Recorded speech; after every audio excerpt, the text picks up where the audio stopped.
బెంగాల్లో TMC party ఓడిపోయిన తర్వాత మమతా బెనర్జీ గారి పరిస్థితి చాలా దారుణంగా మారింది. సొంత ఎమ్మెల్యేలే ఆమెను వ్యతిరేకిస్తూ ఉన్నారు. ఇద్దరిని సస్పెండ్ చేశారు. ఇప్పటికే సస్పెండ్ చేసినటువంటి ఎమ్మెల్యేలు వారి బలాన్ని ప్రదర్శించి మేమే టీఎంసీ పార్టీ ప్రతిపక్ష నేతలుగా అవకాశం ఇవ్వండి, టీఎంసీ పార్టీ ప్రతిపక్ష నేతను నేనే అని 60 మంది ఎమ్మెల్యేల సపోర్ట్ తో ముందుకు వెళుతున్నాడు రితబ్రత. రితబ్రత అంటే టీఎంసీ పార్టీలో కాస్త ఎక్స్పీరియన్స్ ఉన్నటువంటి వ్యక్తి, అలాగే రాజకీయాల్లో కూడా ఎక్స్పీరియన్స్ ఉన్నటువంటి వ్యక్తి. 1990 ఆ టైంలో ఎస్ఎఫ్ఐ లీడర్గా ఎదిగి కమ్యూనిస్ట్ పార్టీ నుంచి పోటీ చేసి ఓడిపోయి ఆ తర్వాత కొంతకాలం కమ్యూనిస్ట్ పార్టీలో ఉండి 2017 ఆ టైంలో కమ్యూనిస్ట్ పార్టీ బహిష్కరిస్తే టీఎంసీ పార్టీలోకి వచ్చి ఆ తర్వాత ఎమ్మెల్యేగా గెలుస్తున్నాడు. టీఎంసీ పార్టీలో ఇతను బలం ఏంటో ప్రదర్శించి ఇప్పుడు ప్రతిపక్ష స్థానాన్ని కొట్టేసే పనిలో ఉన్నాడు. అసలు ఈ రితబ్రత అలాగే ఉల్బేరియాపూర్ నియోజకవర్గం నుంచి బీజేపీ అభ్యర్థి రుద్రప్రసాద్ బెనర్జీ పైన ఈ రితబ్రత బెనర్జీ గెలిచాడు.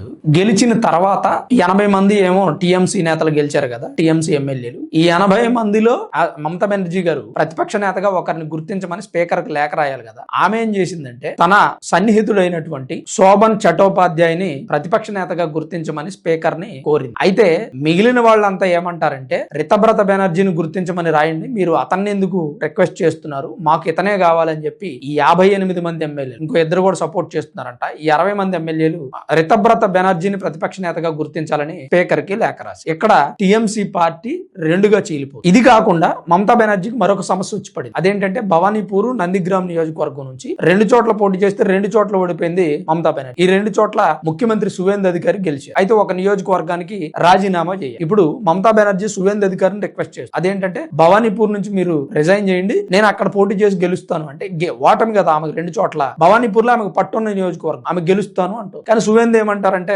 ఎక్కడ పోటీ చేయాలో ఎలా గెలవాలో మాకు తెలుసులే, నేను భవానీపూర్ రిజైన్ చేయను, నందిగ్రామ్ రిజైన్ చేస్తా, అక్కడ తన చెల్లెల్ని గాని లేదా తన అనుచరులను ఎవరినైనా పోటీ చేయించి గెలిపిస్తాను అని చెప్పి సువేంద్ర అధికారి. అయితే ఇంతకు ముందు మనం ఈ టీఎంసీ పార్టీలో మరో క్యాండిడేట్ గురించి మాట్లాడుకున్నాం. అతను ఎవరంటే హుమయూన్ కబీర్, టీఎంసీ పార్టీ నుంచి బహిష్కరించబడినటువంటి నేత. అతను కూడా 2 నియోజకవర్గాల్లో గెలిచాడు. అతను గెలిచిన 2 నియోజకవర్గాలు రెజీనగర్, నౌదా.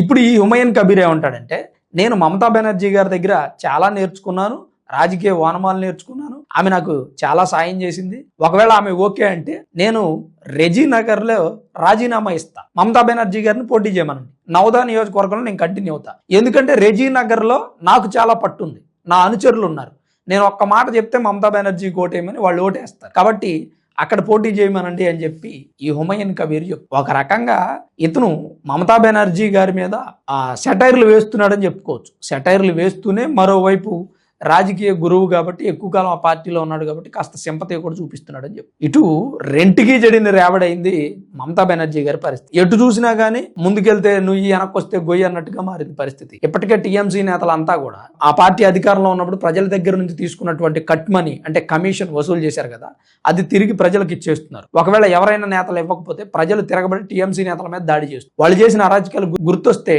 టీఎంసీ నేతలను కొడుతున్నారు. మన అభిషేక్ బెనర్జీ, మమతా బెనర్జీ గారి మేనల్లుడు, అతని మీద కూడా దాడి జరిగింది. ఇంకా మమతా బెనర్జీ గారి మీద దాడి జరిగే అవకాశాలు ఉన్నాయని ప్రభుత్వమే ప్రొటెక్షన్ ఇస్తుంది. ఇలాంటి పరిస్థితుల్లో టీఎంసీ పార్టీ కనుమరుగైపోతుంది. ఇప్పుడు ఈ రితబ్రత బెనర్జీ ఎవరైతే ఉన్నారో ఆయన ఈ 60 మంది ఎమ్మెల్యేలతో ప్రతిపక్ష నేతగా గుర్తింపు పొందాడు అనుకోండి అసెంబ్లీలో, రేపొద్దున టీఎంసీ పార్టీ 2గా చీలిపోయినట్టే కదా. ఇతను టీఎంసీ అనే దానికి చివరిని ఏదో పైరు తగిలించుకొని కంటిన్యూ అవుతాడు. ఆ టీఎంసీ పార్టీలో 20 మంది ఎమ్మెల్యేలు ఉన్నారు కదా, మమతా బెనర్జీ గారికి సపోర్ట్ చేసేవాళ్ళు, వాళ్ళు ఉంటారు. అప్పుడు టీఎంసీ 2గా చీలిపోయినట్టే కదా. ఒకవైపు బీజేపీ పార్టీ. అంటే ఏం జరుగుతోంది ఇక్కడ? మమతా బెనర్జీ సృష్టించినటువంటి సామ్రాజ్యం పేక మేడల్లాగా కూలిపోతుంది అతి తక్కువ సమయంలో. ఎలక్షన్ డేట్ ఎప్పుడైతే ప్రకటించారో అప్పటి నుంచి బెంగాల్ రాజకీయాలు పూర్తిగా మారిపోయింది. క్షణాల్లో మమతా బెనర్జీ సామ్రాజ్యం కూలిపోయింది. ప్రస్తుతం ఆమె చాలా క్లిష్ట పరిస్థితుల్లో ఉన్నారని చెప్పుకోవచ్చు. ఒకప్పుడు బెంగాల్ని ఏలినటువంటి క్వీన్ ఒక్క రేప్ కేసుతో వెలుగులోకి వచ్చి ఆ రేప్ కేసు గురించి గవర్నమెంట్ తో పోరాడి ఆ కేసు ద్వారా ఆ పార్టీ ప్రజల్లోకి వెళ్ళి ఆ తర్వాత గెలిచి 15 సంవత్సరాలు బెంగాల్ని పరిపాలించి మరలా ఒక రేప్ కేసుతో బ్యాడ్ నేమ్ తెచ్చుకొని సామ్రాజ్యాన్ని కుప్ప కూల్ చేసుకుంది. స్వతహాగా ఆమె తీసుకున్నటువంటి నిర్ణయాలే గాని, సలహాదారులే గాని, మేనలుడు అభిషేక్ బెనర్జీయే కానీ ఇప్పుడు బాబు ఒక నియోజకవర్గాన్ని రాజీనామా చేయి నేను గెలుస్తాను అనేటువంటి పరిస్థితికి వచ్చింది. పదవి లేకపోతే మింగుడు పడట్లా మమతా బెనర్జీ గారు. అదేదో ప్రజలు పదవి ఇచ్చి గెలిపించినప్పుడే ప్రజల అభిష్టాల మేరకు నడుచుకుంటే వాళ్ళు ఈ గతి పట్టేదా అని చాలా మంది నెటిజన్స్ కామెంట్స్ చేస్తారు. మరి మమతా బెనర్జీ గారి సామ్రాజ్యం కుప్పగూలిపోవడం పైన మీ అభిప్రాయం ఏంటి, మీరేమనుకుంటున్నారనేది తప్పకుండా కామెంట్ రూపంలో రాయండి. వీడియో చూస్తున్న ప్రతి ఒక్కరు దయచేసి లైక్ చేయండి, కుదిరితే ఇన్ఫర్మేషన్ మరి కొంతమంది షేర్ చేయండి. Thanks for watching this video. This is Ram signing off sunburn studios.